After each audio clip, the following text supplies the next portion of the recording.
ready for true happiness, for deep fulfillment, for feeling alive, on purpose, and in control of your life again? It's time to be the bold, brilliant, beautiful woman you were born to be. Welcome to the Purpose Girl Podcast. I'm women's happiness and life purpose expert Karen Rockkind, and I'm going to teach you how to live on purpose, feel alive, and be happy in every aspect of life. I'm going to get real about my life and interview women who are living on purpose so that you can finally live yours. Welcome to the show.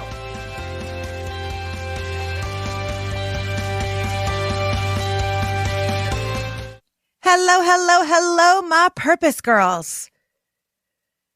So if you're anything like me, the last 4 years, maybe even beyond that, have been disheartening. We've seen so much in the news, seeing people storm our Capitol here in the United States, seeing so much wealth and still hungry children everywhere, seeing kids kept in cages here in the United States and other places, seeing people murdered, our Black and brown sisters and brothers murdered. There has been so much. And if you're anything like me, and so many people I know, you're sitting there going, what can I do about it? Is there any role I can play? And my guest today is going to help us answer that question. A few years ago, I put out the call to my community that I was going to take women on a retreat in Greece. And I didn't know who was going to show up. But frankly, Josh and I wanted to go to Greece. I'm like, great, let's lead a retreat. Awesome. And a woman who I had never met showed up. And within 5 minutes, okay, maybe not that, but y'all know I like to exaggerate a little bit. But nearly immediately, I looked at this woman and I said, will you please run for president of the United States? There's just something about her that was so in alignment, so full of integrity, such a clear leader with such wisdom to offer. And of course, she laughed, and she'll still laugh. But this woman is our guest today. And though she's not president of the United States yet, or maybe ever, she is fulfilling her mission now. She and I have been working together, first in the Goddess on Purpose course, and then in my Goddess on Fire Mastermind. She and I have been working together to bring her mission of leveling up the human species to life. Yes, she's that bold to say she is here to level up the human species, and we're going to talk about that. Through her personal and leadership coaching, her leadership development, and her writing, Colleen Osborne serves others in their quest for personal discovery, growth, and having a meaningful impact on the world. She's the owner of Osborne Associates Consulting, a business which is devoted to helping humans and purpose-driven organizations achieve their full potential. She's a catalyst for growth, for evolution and change in individual, organizational, and societal levels. She is leveling up the human species. She deeply believes in hope and views hope as an active endeavor. Her blog, Alive with Hope, is so good.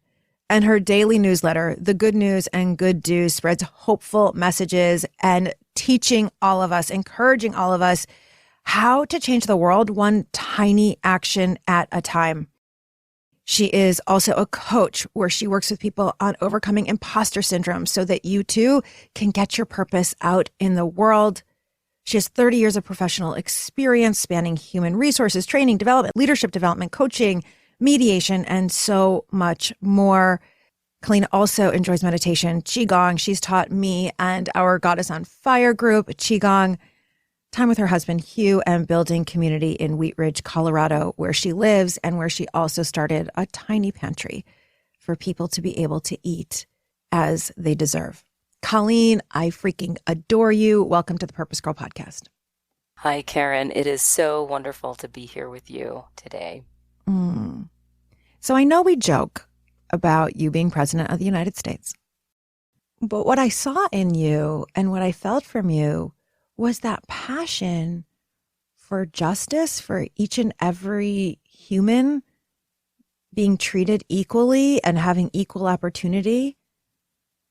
And now that I've gotten to be with you for the last year and Goddess on Purpose and Goddess on Fire, and this clarity around leveling up, tell us what leveling up the human species means. Yeah, well, it's about continuing our evolution, but it's not so much the physical evolution at this point. It's our consciousness. It's how we look at and think about the world around us. Most of my life, I've lived probably like a lot of people, like knowing there were problems in the world and on some level caring about them, knowing there are starving children around the world, sadly knowing there's genocide happening, like there's some heavy things going on in our world. And this leveling up idea is it's going beyond knowing and caring that these things are happening.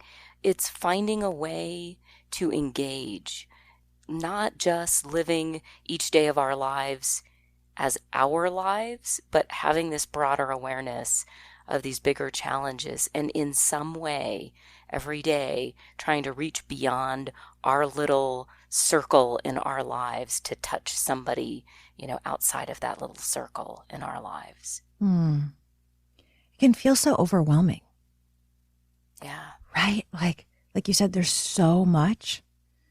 And I listed a few at the beginning of the show, and those are just really a few things happening here in the United States. And just that is overwhelming. And then you think about what's happening, and it, sometimes my brain is like, all right, I just need a bag of chips and go watch TV because it's too overwhelming, right? And I love your approach because you're all about taking one teeny tiny action. Yeah, absolutely. These things, if we let ourselves think about all of them and in their full magnitude, it is paralyzing. It's absolutely overwhelming. And so in my newsletter, The Good News and Good Do's, really encourage people to try to think small and start local. So a little over a year ago, my husband and I started this little free food pantry. And I had seen an idea like this actually at a church a few miles from my house, and I'd seen it a few years before. And I wanted to do it then because I cared. I cared that there was hunger, even in my neighborhood. But 2 years ago, I stopped myself. That critical voice spoke up and said, who do you think you are? You're not a... So the one I had seen was at a church. And they called it a blessing box. And, the critical voice was like, well, you're not a church. What are people going to say if you put up a food pantry in your front yard? Well, it took the pandemic, and all of these just incredible reports of people suffering and people losing their jobs and, families not having enough food to eat. And finally, literally one day, we took a folding table that we had in our basement and we took food out of our own pantry. And I took a cardboard box and I wrote, little free pantry on it with a marker. And that was the start of our little free pantry. So there's always something to be done. Right. And isn't that amazing? It sounds like your brain was getting in the way and making it this huge thing, right? As if you had to build Noah's Ark, you had to build a huge structure. And I love that you took a cardboard box and a marker, which we all have, and you just wrote Little Food Pantry. Yep. And then you just put a few boxes or cans of food, and that was it. And what has stunned me about that was initially it was it came from this place of me needing to do something to help others. And I really had no idea how it was going to inspire the generosity of others. Everybody, really almost all of us want to be generous. We want to help. And so, early on, some days at the end of the day, there was more food on that table at the end of the day than there was at the beginning. Some days we found money, dollar bills and coins and, things stuffed in our little box that wasn't intended to take people's money. After we set up my husband actually built with plans from an organization called littlefreepantry.org. He actually built a physical structure Oh, he did. that is our pantry. And after that had been up for a little while, one day, and I put some cards in there with our address, mostly for people to be able to find it again. But one day somebody sent me a check in the mail, and it was made out to Little Free Pantry. And I couldn't cash it because it wasn't made out to me. But anyway, like, that was a long story, and I almost returned the check to the woman because I couldn't cash it. And I thought, this is somebody that $20, there's a check for $20. It matters. That amount of money mattered in their world. So I didn't want to just not cash the check. But I thought better of it. Some smart people helped me figure that out. And I wrote, this was in Spanish. This check was written in Spanish. I wrote a letter back to this person in Spanish and explained that I couldn't cash it. And you know what was stunning was she wrote back and she sent a $40 check. Oh. So, like, all along the way, I just keep being stunned by people's need and desire to help and be generous. Oh, that is such a beautiful story. And it's real. And you're right. We each do want to be generous. And like you said, we don't know how. And maybe we have these ideas and we think, who am I to do that? Or I'll look silly, or no one's going to really want that. You know, I'm not the church, I'm not God, whatever it might be, right? And your example just shows that we just kind of have to just do it, right? You know, I'm a big fan of just saying, do the damn thing. And we just have to do it, and do it imperfectly, and just give something a try. And then look what's happened. You're creating opportunity, Colleen, for other people to do the action that they wanted to do. Yeah. Yeah. That's been amazing. Yeah. You know, it's really how we change the world, right? It's like one of us at a time. Yeah. I mean, we honestly, what I'm learning is, like, we up-level each other. When one of us is bold and takes the action, it creates the space and, like, the permission for other people to then step into their desire to be generous, to be brave. Yes. Yes. It's the ripple effect of purpose, truly. The ripple effect of that brave action. And it's inspiration, right? I mean, inspiration, the word literally comes from the root to breathe into. It's like you're breathing life into, almost like a glass blower where you're breathing life into. And that's what one action can do. I told you recently that I saw your newsletter come in and I didn't even open it, but the headline was about the landfill. And it just made me, in that moment, that day, reminder to recycle everything. Right. And I think what you've helped me see and me do is to take the small action, even if I can't solve all of genocide and I can't solve all of child hunger and each little action counts. Each little action counts. Yeah. Yeah. I wrote, so this hasn't run yet on the good news and the good do's, but I wrote a piece that'll go next week about the concept of agency. And I've heard you talk, Karen, about agency. And, you know, it's the idea that our actions have impact.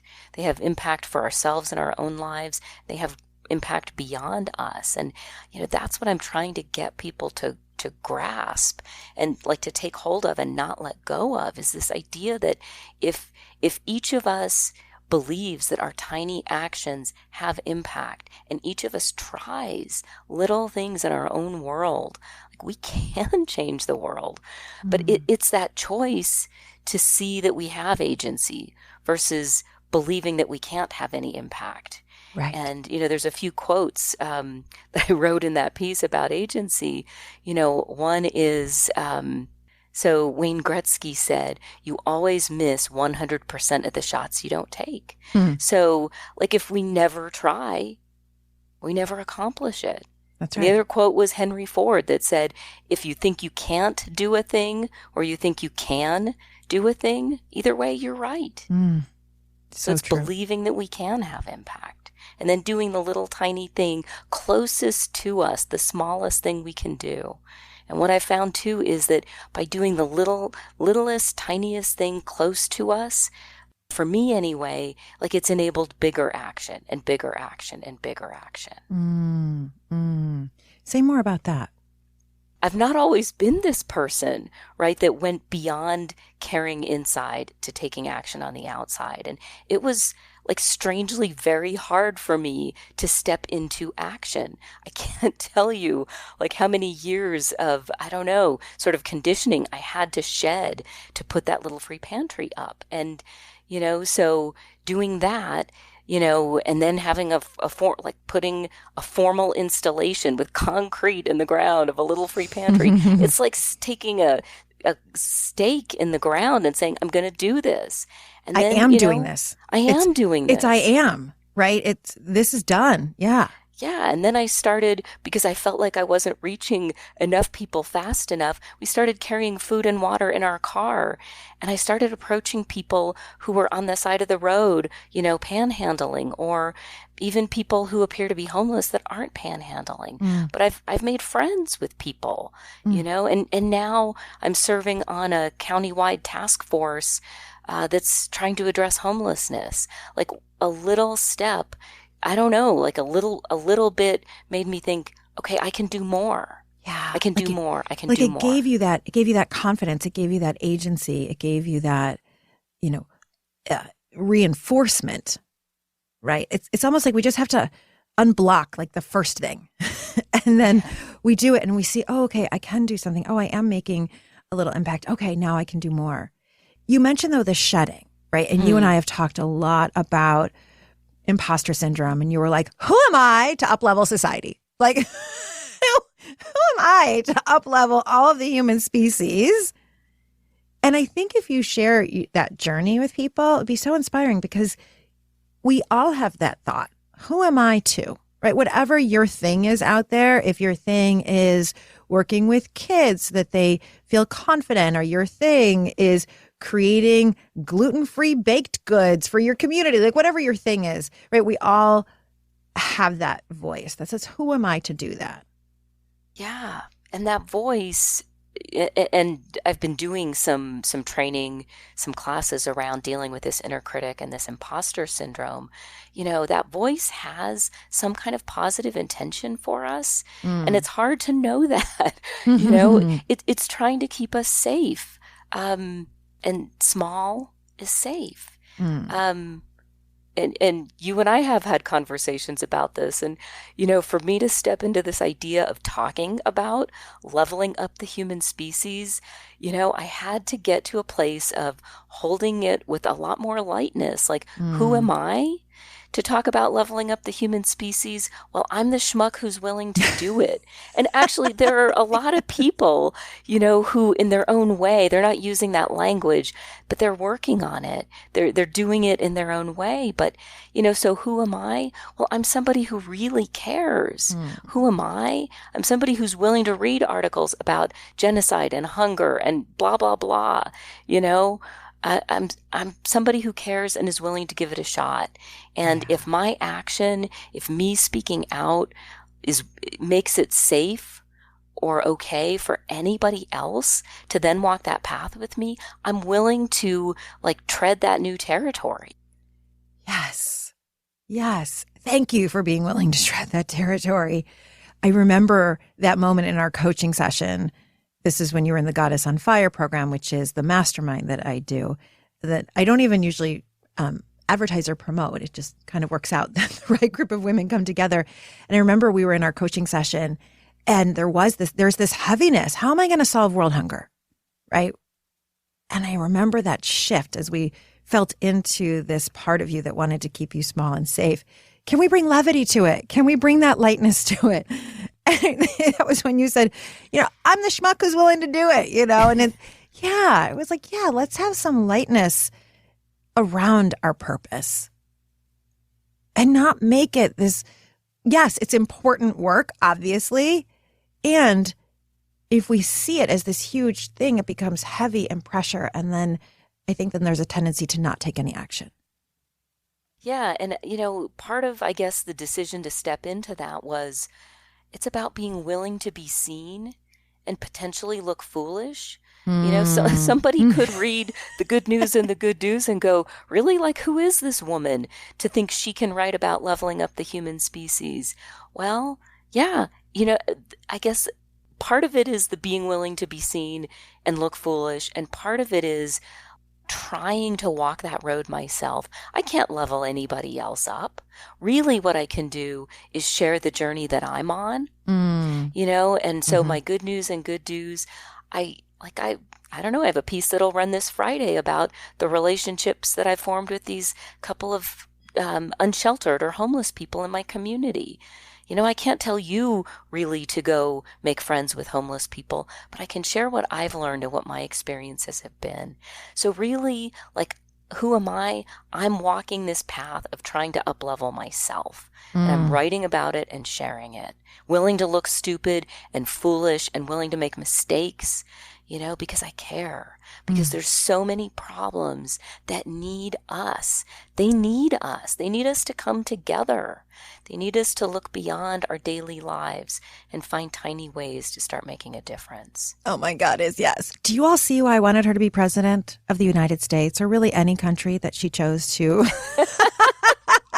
Do you all see, you inspire me so much, Colleen. I've told you before that for me, you are a mirror to my highest integrity. And that's a compliment, right? You really put the mirror in front of me of, let me look inside and where are the places that I want to take action and the things that I see are wrong and how I can contribute. And that's amazing. I've heard you say the world changes when we change. Yeah, that's what, the last year has been this incredible year of discovery for me. And I've come to believe that these huge problems, they're not insolvable. They just require us to show up. So when we each really look at our lives and look for these little ways to have impact, a little free pantry, composting, so we're putting less in the landfills, looking a homeless person in the eye instead of shunning them and looking away. Those actions have impact. And these big problems just take a lot of us making little steps. So, the big world changes when each of us make those tiny little steps in our lives. It's so true and is hitting my heart in such a deep way. I'm thinking about a webinar I actually did last night where some women were saying, what is my part to do, right? Is it the pantry? Is it some action around immigration? Is it some action around racial justice? And you've written in your blog about everyone having a labor of love project. Is that how each person comes to know what is their piece to do? Yeah, and so labor of love isn't a term that I coined. I borrowed that from an organization that I adore called Service Space.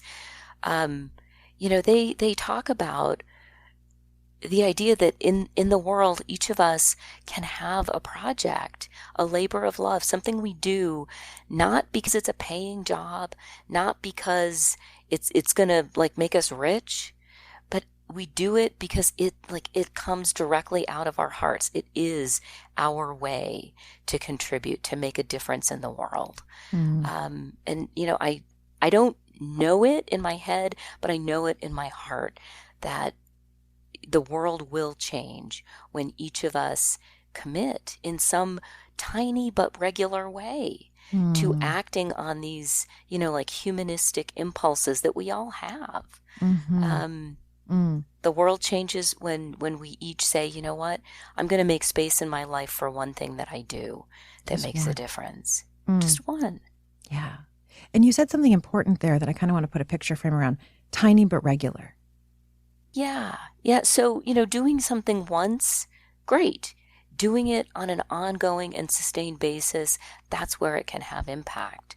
So, recycling once, good. Recycling, every day at home, better. And even thinking about going beyond that. I don't know if you've read about this in my Good News and Good Do's, but there's stores that sell you all kinds of household products where you bring your own containers. So you're not buying the, plastic every single time. So doing that on a regular basis, that adds up. It has impact. Colleen, this is what I freaking love about you, because it's like in my head, I'm thinking, okay, I can go, let's say, and work in a shelter or food, pantry once. But I'm thinking regular, how am I going to find time for regular? And you just took that down to the most basic, easy, regular thing I can do. I need detergent, so I may as well go find the bulk detergent.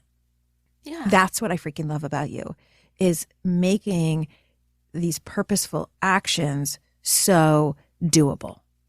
Yeah. And, if your thing is hunger, could you organize like monthly a collection in your neighborhood of canned goods and take those to a food pantry in your neighborhood or in your area? Like, that's not hard, honestly. And your neighbors would be grateful for the opportunity. If you created the opportunity, they would feel great about contributing. You are so right. You are so right. I'm just thinking about how our neighbor's house burnt down about maybe 3-4 years ago. And we all wanted to do something. What do I do? And the only thing I could think to do was put flyers all around saying, come donate whatever you have for them. Here are the size of their kids, right? Here's the size of the parents. Like, they need everything. And we had neighbors coming by all day long, every day for about a week. I mean, we had to not turn people away, but like at some point, please take this extra stuff, down and donate elsewhere. And you're right. People do want to contribute. They maybe just don't know that one place. And by creating it, and this is where I think you are so helpful, is giving people the ideas like that. Because I don't know why, but my brain hadn't thought of that, right? And so you giving the ideas is so helpful, because I think a lot of people don't know, okay, what is something that I can do? When people are thinking about what to do, Colleen, you wrote a blog post about righteous anger. That was so powerful. And I'm wondering if you'll share a little bit more about that. Yeah, so I'm going to tell you a little bit of a funny story that sort of leads into this. So leading up to the election in the fall of 2020, and all the things that were going on in the U.S., right? I mean, families did not have enough food to eat. And I hate to go partisan, but I'm going to. I was super concerned, and I was doing my bit, right? I had my free food pantry. I was feeding the people I could feed. And yet I felt super strongly that on a national level, we needed to be doing something to address this problem. So there was a senator in Colorado who was up for re-election, and the man was like impervious to influence, and honestly, it felt like to compassion. And I called that man 5 days a week. I'm not kidding. Some weeks it was 7 days a week. And I didn't leave just one message. Some days it was 3 or it was 7 messages. There were so many things I was upset about. And what I discovered during that time, I mean, this was like almost maybe 6 months of calling virtually every day. I would get angry. I was so angry that there were these conditions of suffering in this country that leaders, and I'm almost wanting to use air quotes around the word leaders, because this man was not leading. They were failing to address. And for a woman who meditates every single day, I could not understand how within an hour of meditating, I was, no kidding, on the phone yelling, leaving a message for this person. And a lot of people thought I was crazy and I was torturing myself doing this because it wasn't having impact. But the whole thing had impact for me. And I learned that it's okay to be angry about these conditions of inequality. It is absolutely right to be angry about these things. And the thing I learned in tandem with that was, in being angry, we also need to stay in relationship with the people we're angry at. There's a really dangerous force at work in this country of othering, of casting our fellow citizens as dangerous because they don't look like us or they don't think like us. And so I realized that, like, anger, when held with love for a fellow human is powerful beyond measure. Anger combined with fear or hate is destructive, and it will tear us apart. So holding anger with love is like one of the tenets that I learned. And I'm telling you, those months of calling this guy, they were painful. But that was a super important lesson for me to learn. Wow. How do we do that? Because I found myself so angry.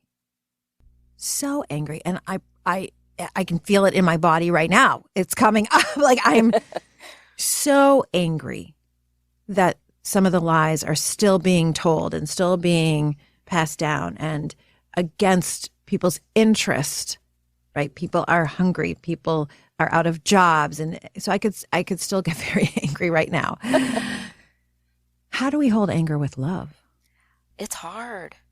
This is like part of the evolution thing.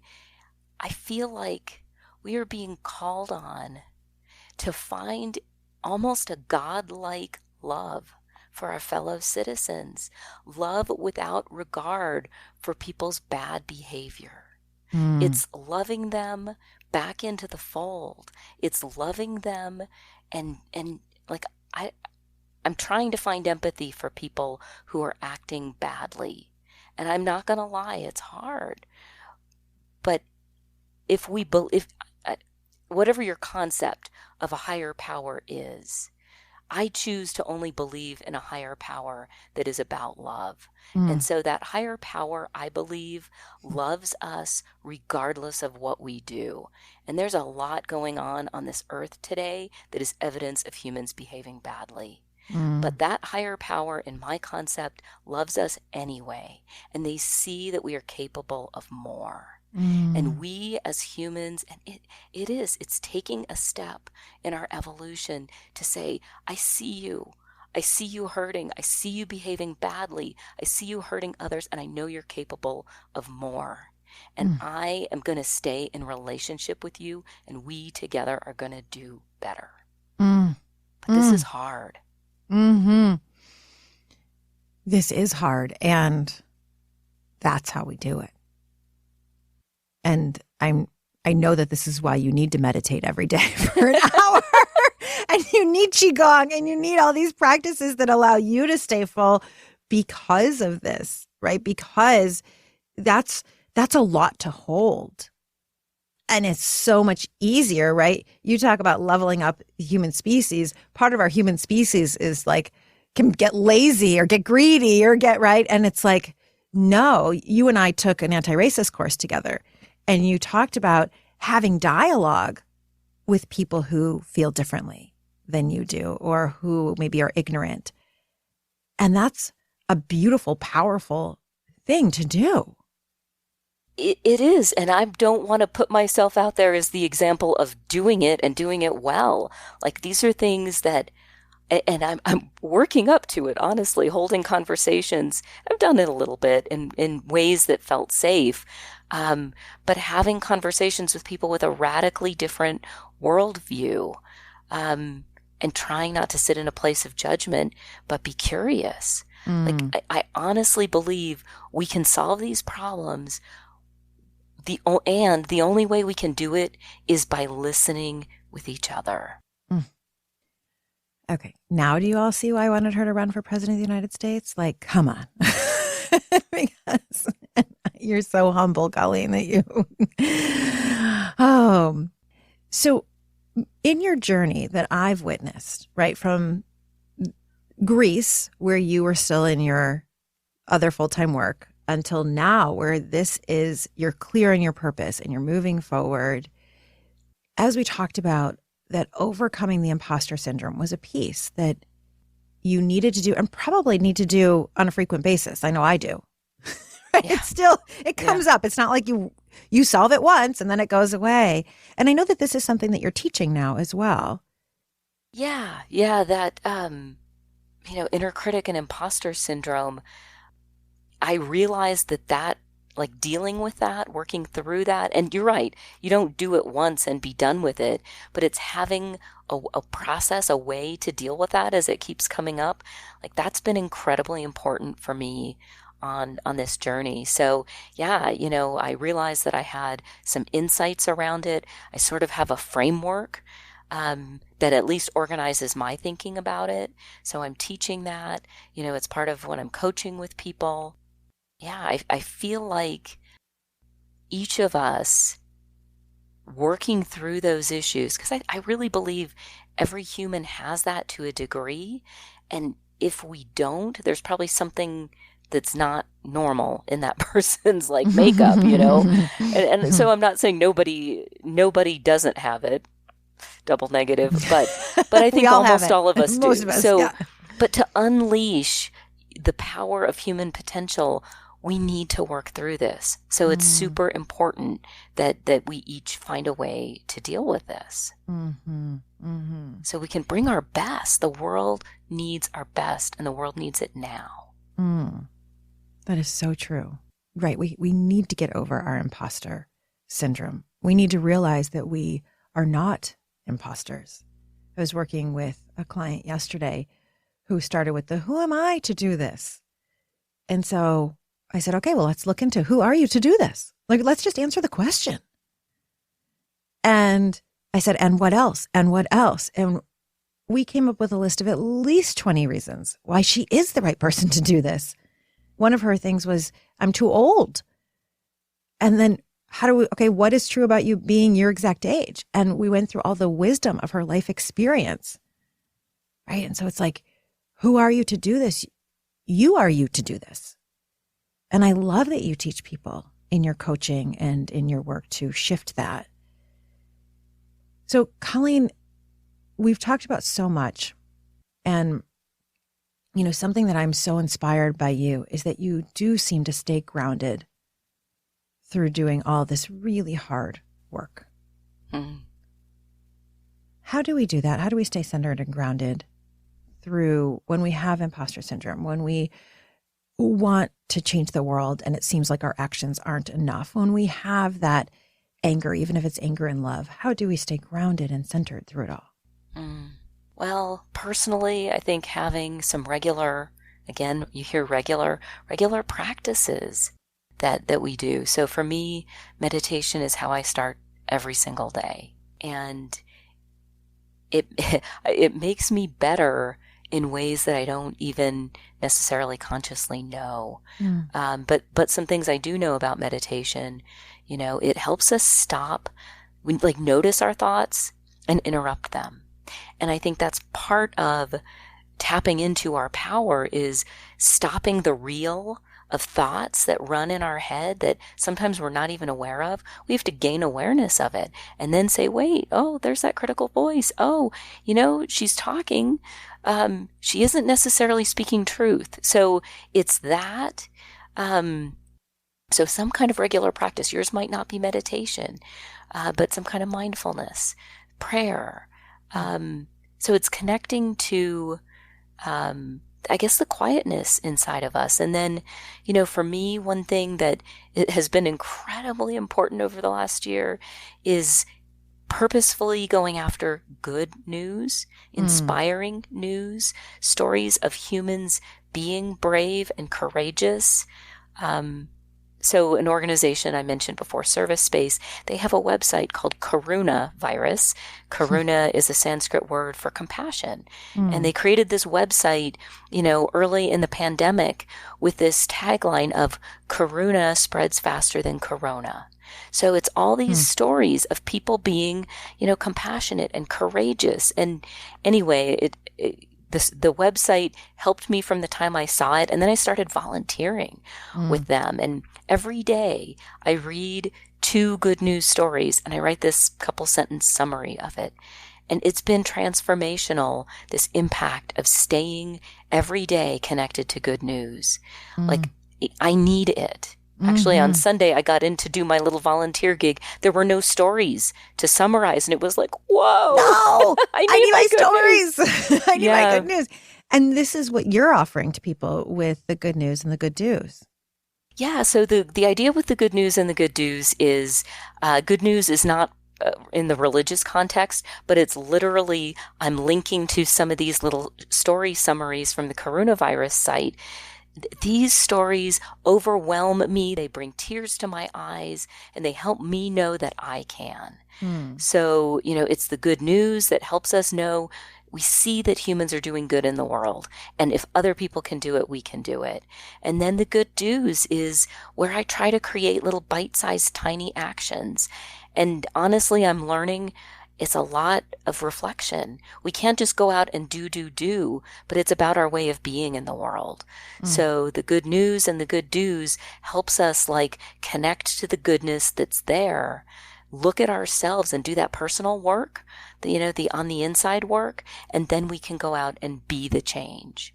It's so good. So I know people listening are going to want to know, how do I get the good news and good do's? How do I support your work? What can I do? Can I take a training in imposter syndrome? All of the above. How do I take tiny action? Where do we send them? Yeah. So in your show notes, Karen, there will be a link for the good news and the good do's. It's through a platform called Substack. You can sign up and receive those. And it's a 5-day-a-week email. I am offering another imposter syndrome and inner critic class.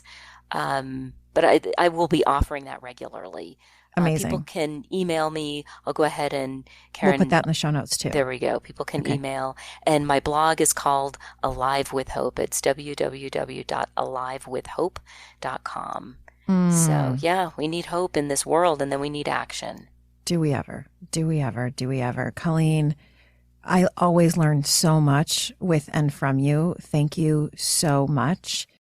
I also am curious if you would share, just if anyone's curious, what did all the goddess work do for you to get you here? Yeah, boy, that's a big question. It was a lot about creating a space where it was safe to think out loud and envision, try on this bigger role. And it was this supportive community that, at the moments when I would have shrunk back down, the community stopped me from shrinking. And they held space for this bigger role and bigger person that I could be. I love you, love you, love you, Colleen. Thank you. I love you too, Karen. And I want you to hear, I wouldn't be here without you. I would not have arrived at this point in my life without you. So honored, sister. Thank you for letting me in partially guiding and supporting you in that, because your work is so important, Colleen. Talk about being a goddess on purpose. I mean, I have chills.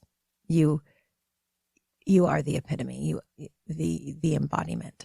And I thank you for that. I thank you for the work that you do. Thank you for that. Especially because I know in my head before I got started with all of this, I used to think, I Oprah vision, right? It's got to be huge. And that's why I say you're a mirror for me of remembering that every tiny action matters. So Colleen, with all my guests, I like to do this thing called a purpose power play round. And it's when I ask very random questions that have nothing to do with anything. And just whatever's the first answer that comes to your mind is the correct answer. Are you down? Okay, let's do it. Okay. First one, easy one. How about a book that everyone should read? I just finished a book. I'm going to struggle to come up with a name. It's by Rachel Naomi Remen. She's a doctor and honestly a philosopher. And it's stories, kitchen table wisdom stories that heal.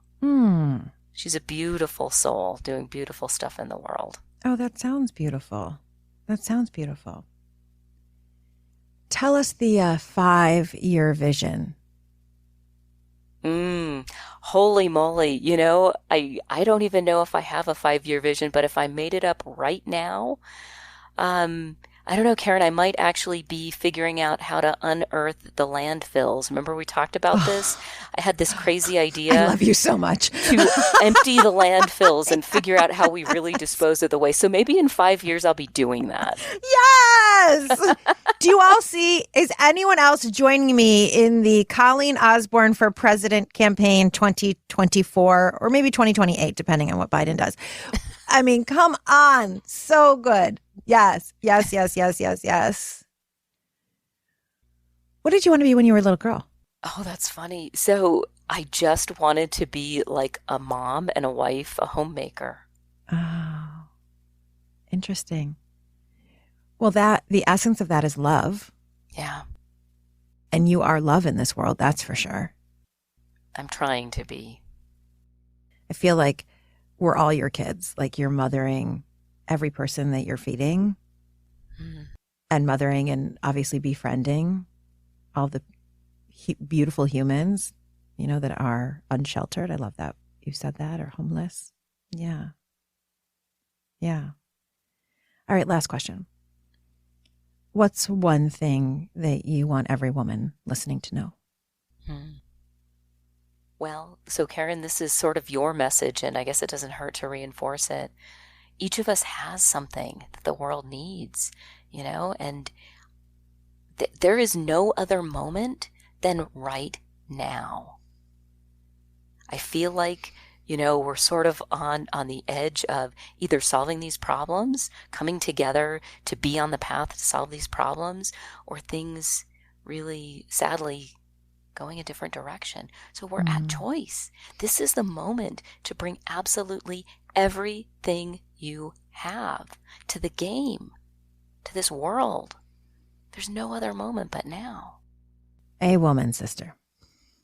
There is no other moment but now. This is the moment that we were waiting for. This is the moment we were born for.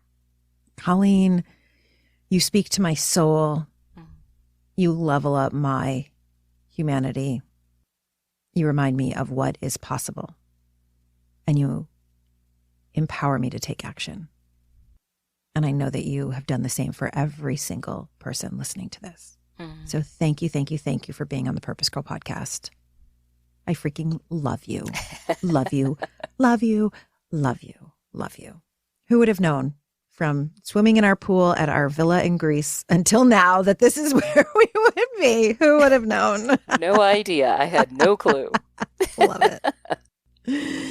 And to all of you out there, thank you for listening to this episode of the Purpose Girl podcast. We hope that you loved it and you are as inspired as I am in this moment. If so, then just pause for 60 seconds, go over to Apple Podcasts or wherever you listen, leave your 5-star review. One sentence literally takes no time and helps women all over the world find the Purpose Girl podcast. Of course, share this episode with every woman you know. And if you're not getting the Purpose Girl newsletter, immediately go to purposegirl.com, sign up. You start getting tips and tricks to live your purpose, live your happiest life, to be fully alive and be that goddess right now, immediately. And with that, my love, may you live purposefully. May you love yourself and may you love life. Bye for now.